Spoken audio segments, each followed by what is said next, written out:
Olá, pessoal! Sejam todos muito bem-vindos em mais um vídeo do canal Livros e Ideias. Hoje nós vamos apresentar para vocês uma resenha espetacular.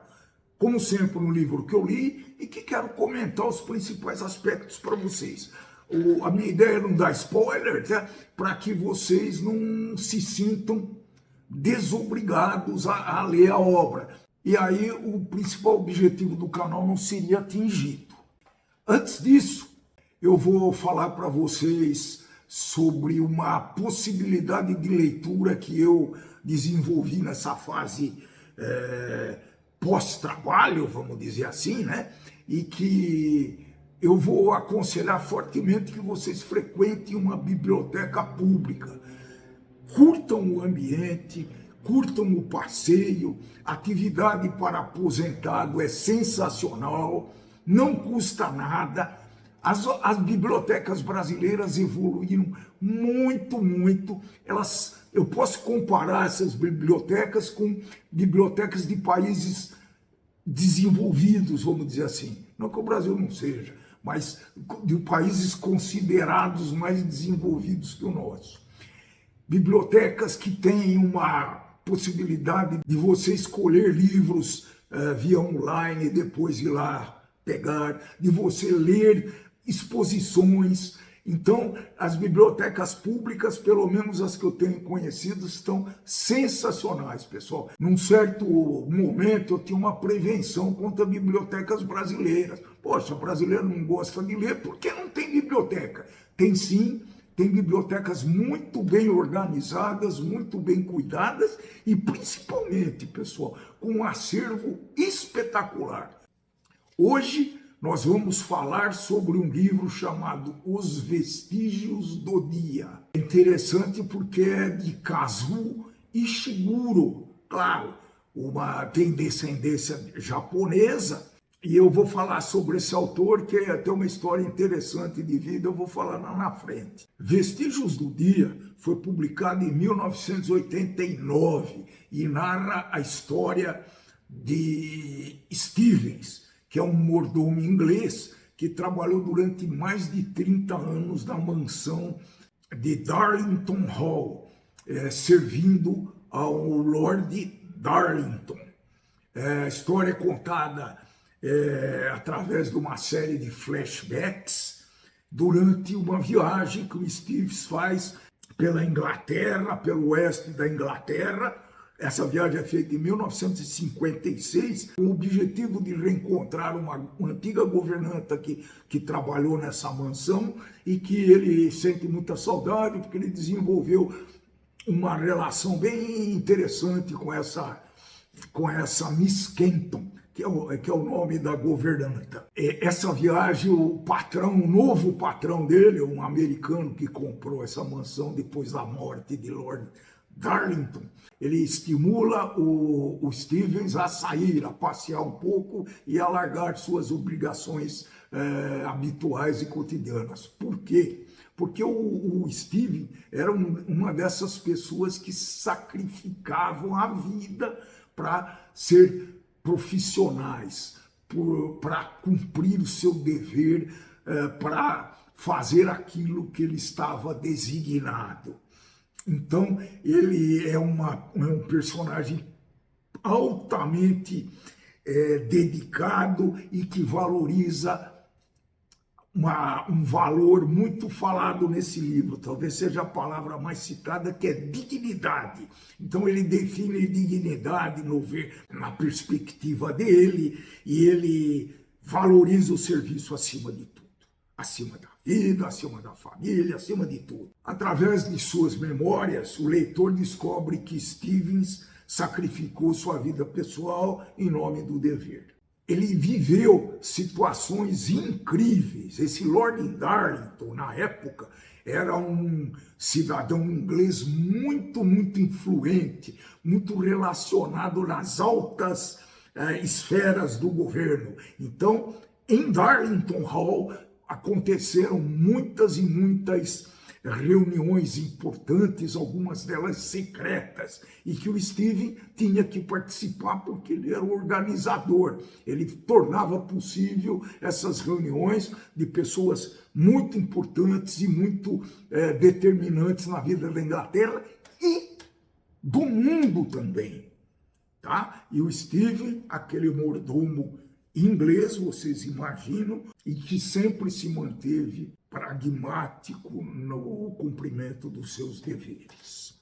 À medida que o Stephen rememora o passado, ele começa a questionar suas próprias escolhas e até a lealdade, que ele começa a perceber que talvez tenha sido demais, especialmente em relação a Miss Kenton, que ele tinha sentimentos. A gente pode imaginar durante a leitura do livro que ele teve uma atração amorosa, né? Que ele desenvolveu um amor meio que platônico para Miss Kenton, justamente para não manchar a dignidade e a honestidade durante a realização dos trabalhos que eles faziam lá. Ela era governante e ele era o administrador, ele era o mordomo de uma mansão espetacular. Então ele está fazendo essa viagem basicamente para encontrar a Miss Kenton, que é o seu objetivo principal,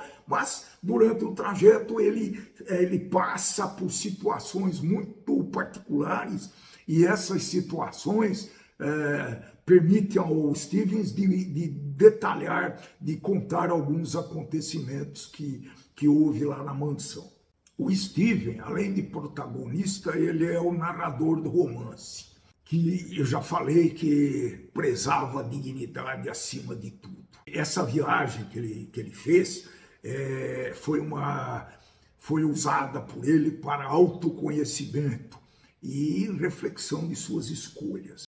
Agora, a senhora Ben, vocês vão entender, foi uma antiga governanta que trabalhou ao lado de Stephen, gente capaz e de temperamento muito forte. A relação entre eles era muito complexa, porque ela mesmo, a gente não sabia se esse relacionamento ia ser explícito, mas não, ele foi platônico e agora vamos ver nessa viagem o que vai acontecer. Outro personagem muito intrigante foi o Lord Darlington. Era um aristocrata inglês, que eu já falei, e que organizou essas conferências políticas na esperança de promover a paz. Mas aconteceu um fato muito sério, que ele acabou sendo manipulado e usado pelos nazistas. A gente não sabe, a obra não mostra se ele foi conivente e se ele foi cúmplice dos nazistas e se ele favoreceu a atividade nazista na Inglaterra ou se ele simplesmente foi manipulado e foi inocente na história. Após a morte do Lord Darlington, essa mansão é vendida para o Sr. Faraday, que é o novo proprietário, um americano que muito diferente, com a personalidade muito diferente do seu antecessor, o Lord Darlington. Tem um estilo mais descontraído, tenta desenvolver uma relação mais amigável com Stevens, embora as suas tentativas de humor frequentemente deixam o mordomo muito desconfortável, muito constrangidos. Esses são os personagens principais que moldam essa obra, que serve de moldura para a gente ter uma crítica muito sagaz, uma crítica forte, muito contundente dessa época anterior à guerra. O Kazuo Ishiguro, autor dessa obra, nasceu em Nagasaki, no Japão, em 1954, mas só que ele mudou-se para a Inglaterra com 5 anos de idade. E ele é muito reconhecido como um dos mais importantes escritores contemporâneos. Veja, um inglês que nasceu no Japão. Ele ganhou o Prêmio Nobel de Literatura em 2017. Eu não sabia disso, conheci. A prosa que ele utiliza em suas obras é uma prosa muito elegante e introspectiva. e ele explora sempre temas de memória, identidade e perda.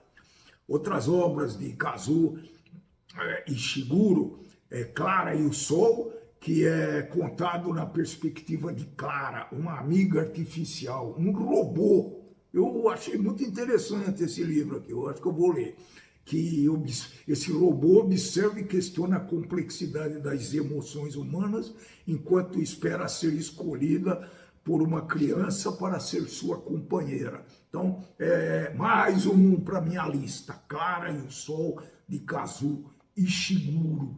Acho que vale a pena que eu leia algumas mensagens, trechos dessa obra, para que você conheça o estilo de linguagem, o estilo da literatura do Ishiguro e que entenda porque nós vamos poder refletir na leitura dessa obra. Sobre o dignidade e o dever. Eu vou ler aqui. A dignidade é algo que não se pode, ao contrário do que muita gente pensa, colocar de lado como um casaco. É algo que nos define como indivíduo. Sobre o arrependimento e as escolhas. O que eu percebo agora é que tudo que eu fiz por causa do meu sentido de dignidade profissional. Não foi uma coisa consciente. Nunca pensei naquelas coisas na época. Mas agora vejo que estava errado e que talvez tenha me enganado ao pensar que estava servindo a uma causa nobre. Sobre a memória e o passado. O fundamental é que nunca devemos permitir que nossos corações se entreguem a desejos que sabemos não serem nossos. É um erro terrível permitir que nossos corações se agarrem ao que sabemos que não pode ser. Sobre o amor e as oportunidades perdidas. E ele está falando para Miss Kenton. Espero que você possa perdoar a mágoa que lhe causei. Eu mesmo já me perdoei. Então são algumas situações que eu consegui retirar da obra para que vocês sintam a profundidade do tema, né? A profundidade emocional e a complexidade dos personagens também. Aquela pesquisa que eu faço regularmente quando eu estou lendo uma obra, o que os leitores mais gostaram, a profundidade emocional e a temática da obra, personagens muito bem desenvolvidos. Como os personagens não são muitos, o autor teve tempo de desenvolver essas personagens muito profundamente. O estilo de escrita também é muito apreciado e a estrutura narrativa com o uso de flashbacks. É interessante que às vezes o flashback atrapalha um pouco a leitura. Aqui não, aqui ele fica bem claro. O autor consegue separar bem o que é flashback e o que é o agora. Alguns leitores consideraram menos satisfatório o ritmo lento, o personagem principal muito reprimido. É doloroso constatar que o personagem principal é uma pessoa muito boa, mas ele leva o dever acima de tudo. Então, é um personagem extremamente reprimido. O foco é muito limitado. A obra é concentrada no ponto de vista do Stevens e isso pode dificultar o entendimento dos leitores. Outra coisa que os leitores não gostaram muito é que o livro apresenta questões morais muito complexas, sem oferecer respostas claras, que pode ser insatisfatório para os leitores que preferem definições objetivas. É aquela história que o patrão do Stevens foi manipulado pelos nazistas ou foi cúmplice dos nazistas. Não dá para entender. Existe um filme muito bom chamado Os Vestígios do Dia, de 1993, que foi muito bem feito e que foi muito fiel à obra. Tá? A direção é de James Ivory e que tem alguém como Anthony Hopkins como Stevens. Só por si só, isso já recomendo o filme. E Emma Thompson como Miss Kenton. James Fox como Lord Darlington e Christopher Reeve como senhor Lewis, o novo dono. Então esse filme vale a pena, é bacana, assista depois de ler a obra. Eu vou citar então algumas curiosidades que eu consegui pesquisar com relação a essa obra. O título, O Vestígio do Dia, remete a uma ideia de reflexão sobre o passado e que resta após um período significativo da vida. A narrativa de um mordomo é uma coisa muito curiosa. A adaptação para o cinema, eu já falei, é muito bem feita.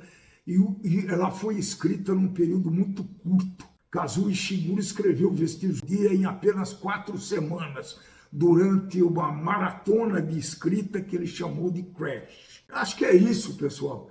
Eu sempre vou, quando possível, quando interessante, adicionar à nossa resenha algumas curiosidades sobre a obra. Acho que isso atrai os leitores. Como recomendação final e reflexão final, eu vou confessar para vocês que eu fui o Stevens durante um certo tempo.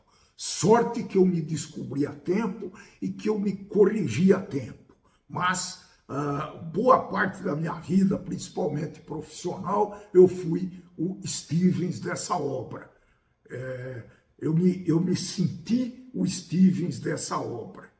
Tá? Então, só por isso, eu recomendo muito essa obra para aquelas pessoas que colocam o dever acima de tudo e passam por cima de pessoas que amam, de familiares, de situações, dando sempre mais importância ao dever que à sua vida pessoal. Afinal, é essa vida, é esse nosso ambiente de amizade, de convivência que a gente vai levar para não sei onde. Então, é isso que eu tinha para hoje.